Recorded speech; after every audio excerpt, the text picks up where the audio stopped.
yeah, trying to explain depersonalization, realization to somebody who's never been through it is one of the most impossible feats that you're ever going to attempt. They can't understand it. The symptoms are beyond comprehension unless you've experienced it, which, to clarify, just in case anybody's watching this and they're not really familiar with the symptoms, depersonalization is when your body feels like a separate entity.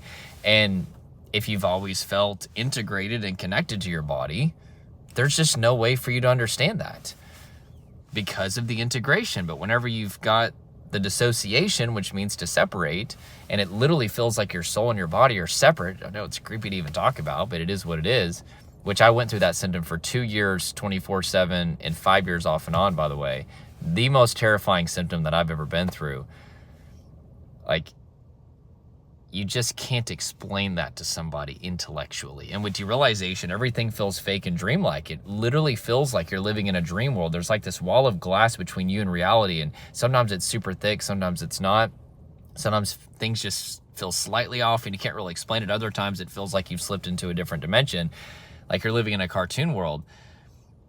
And if you try to explain that to somebody who has always been integrated into their connection with the material world, like, they're just going to look at you with deer in the headlights look, which, for those of you who don't know that expression, I live in Arkansas. There's a lot of deer down here. And like, for example, if you're driving on the interstate, you see a deer and the headlights hit them, they go into the freeze response. So basically people are just looking at you like, and whenever you're experiencing those symptoms, they're technically there due to a state of traumatic stress, overwhelming stress. You've entered the freeze response. Your brain thinks that you're about to be eaten by a lion, and your brain is trying to make your death by lion as numb and painless as possible. And so they're literally death symptoms. They are there to mitigate the pain of being eaten by a lion. But you really want somebody to validate your experience.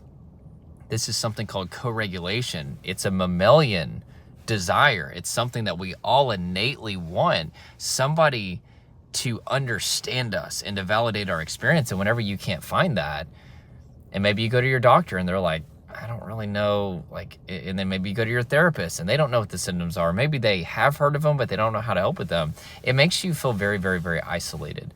And so that's one cool thing about doing these videos is people are able to see that they're not alone. These symptoms are extremely common, way more common than people realize, because I think most people that experience them just don't even know what to call them. But anyway,